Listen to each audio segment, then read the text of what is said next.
for me, there's that picture of her over there, and there she is going through something much tougher than probably any of us, hopefully, than any of us have ever had to go through.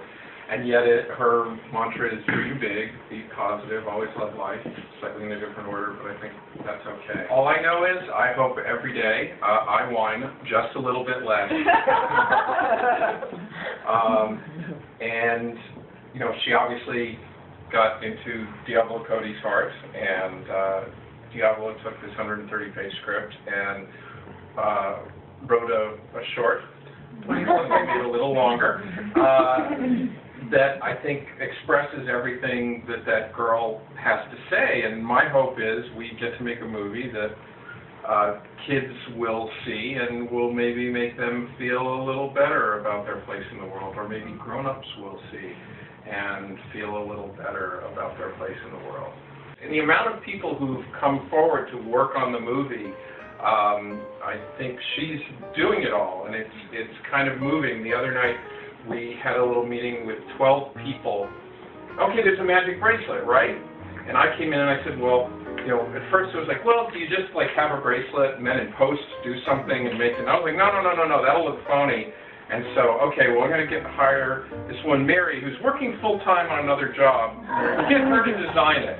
So we ended up at a table with Mary, the two jewelers.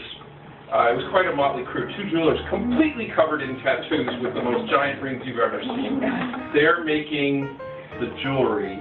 Another guy who's making the resin stones with the veins through them. I called them up and it was like, hey, can you help with this? And they were like, sure. And then they went, well, we actually have to bring in this other guy, David, because I said, no, you have to. I told Mary, no, all the stones have to light up differently, and Mary's like, I can't do that. And so in any case, we ended up with 12 people around a table making this magic bracelet. And I think it's a magic bracelet you could put in a $50 million movie by the time it's done. But the point of it is that all these people came together, and it was very moving. Here, everybody had something else to do, another place to be, and we were sitting there for hours doing that. And I'm going to be done because I can't say much more, but there's one last thing. So I talked to Stacy, Rina's mom, who you saw briefly, about a week ago. And Stacy said something that kind of really blew me away. So before I met Tamika, this all happened very quickly. I was leaving for New York the next day to visit my daughter, just started school in New York. I hadn't read the script yet. I hadn't met Tamika, but it was I think it was 2 in the afternoon, and it was the night of one of the debates. We weren't getting together till after that.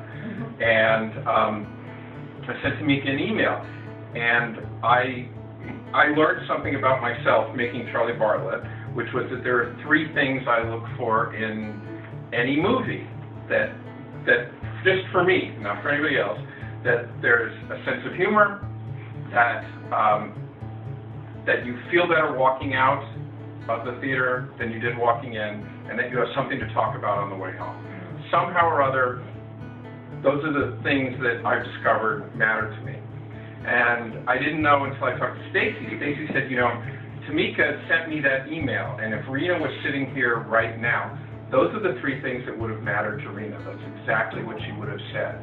And most of the time we spent talking about how Rina did not want pity or sadness, and this is not going to be a sad movie. That's my 2 cents.